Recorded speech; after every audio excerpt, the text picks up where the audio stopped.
What happens when the greatest chess mind of our time, Magnus Carlsen, takes on the blitz beast Hikaru Nakamura in the wild world of freestyle chess? In Paris, the board was flipped. Literally, the pieces were randomized, but Magnus showed why he's called the GOAT. This game had bold moves, deep strategy, and one fatal blunder. Let's break it down. The board started in a Chess960 setup, and Magnus opened with pawn to c4, aiming to control the center. Hikaru replied with pawn to c5, mirroring the idea. Then came knight to c3, knight to c6, both sides developing quickly. Knight to f3 followed by pawn to e5 from Hikaru, an aggressive decision to dominate the center, but a bit premature. It opened weaknesses Magnus would later target. Then Magnus played pawn to b4, sacrificing a pawn to destabilize the queenside. Hikaru accepted with knight takes b4, but this was the beginning of his problems.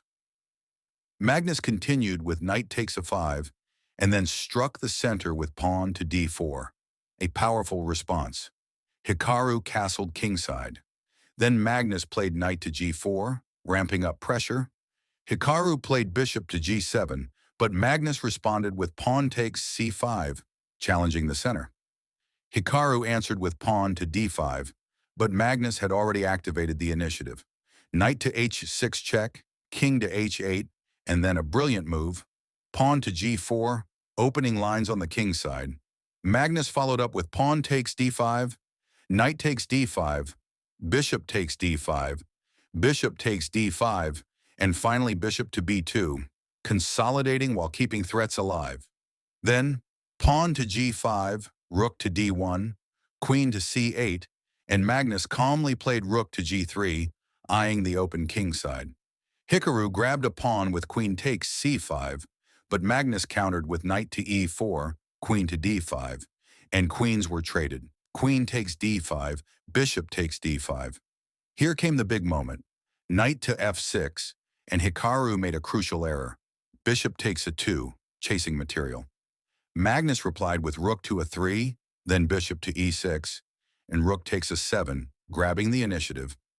After knight to d6, Magnus played the sneaky pawn to f3, followed by rook to c8, bishop to e5, and Hikaru tried knight to f5. Magnus simply took it. Knight takes f5, bishop takes f5, but that was a mistake. He should have recaptured with the pawn. Why? Because now Magnus went rook takes b7, then bishop takes f6, bishop takes f6, and king to g8. Now Magnus turned up the pressure. King to f2, rook to c5, king to g3, pawn to h6, pawn to g5, and Hikaru pushed pawn to g5, gaining space but creating a fatal weakness. Pawn to e4, then pawn to f5, and Magnus went in with rook to b7, pawn to f4 check, king to f2, rook to c2 check, king to e1, and here, disaster struck. Hikaru played bishop to a2, but missed a killer tactic. Magnus played bishop to f8 check, and it was over. Whether the king goes to h8 or g8, white's h-pawn is unstoppable. If king to h8, then bishop to d6, followed by h7 and promotion. If king to g6, then rook to g7 check ends the game. Hikaru resigned. A positional masterpiece from the world champion. While others search for moves, Magnus creates them. One blunder from Hikaru, and the GOAT turned it into gold. That's not just skill. It's instinct. It's art. It's Magnus.